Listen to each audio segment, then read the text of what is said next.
இனிய கால அனைவருக்கும். சில பேர் இருக்கிறாங்க, ஒரு சின்ன சப்தம் கேட்டா போதும் திடீர்னு பதட்டம் அடைவாங்க. அதே மாதிரி அவங்க தனியா நடந்து போகும்போது அடிக்கடி திரும்பி பார்த்துக்கிட்டே இருப்பாங்க. யாராச்சும் பின் தொடர்றாங்களா, இல்லாட்டா ஏதாச்சும் தன்மையில திடீர்னு மோதுதா அப்படிங்கிற மாதிரி ஒரு பயம்.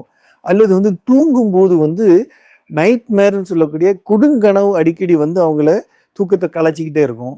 பகல்ல கூட அவங்களுக்கு ஏதாச்சும் நடந்த துர்சம்பவங்கள் நடந்த அந்த துர்சம்பவங்களுடைய ஞாபகங்கள் அடிக்கடி ஃப்ளாஷ்பேக்கா அப்படி வந்துகிட்டே இருக்கும். ஃப்ளாஷ்பேக்குன்னு சொல்லுவாங்கல்ல, அந்த மாதிரி வரும்.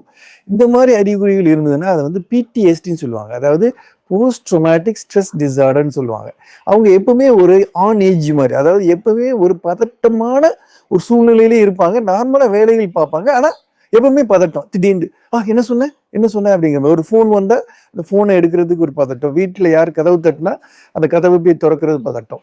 ஆனா நார்மலா ஃபங்க்ஷனா இருப்பாங்க. இது சில பேருக்கு சிறிய மனக்காயம் ஏற்பட்டிருக்கலாம், அல்லது பெரிய காயங்கள் ஏற்பட்டிருக்கலாம். ஒரு பெரிய கார் ஆக்சிடென்ட், ஒரு சுனாமி, ஒரு பூகம்பம், இந்த மாதிரி நடந்ததுன்னா இந்த பிடிஎஸ்டி வர வாய்ப்பு இருக்கு. இந்த அறிகுறிகள் தென்பட்டா அதற்குரிய மருந்துகளும் இருக்கு, மனநல ஆலோசனைகளும் இருக்கு.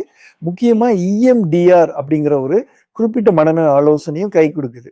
இஎம்டிஆர்னா என்னதுங்கிறத நீங்க டிஸ்கிரிப்ஷன்ல தெரிஞ்சுக்கங்க. நன்றி, வணக்கம்.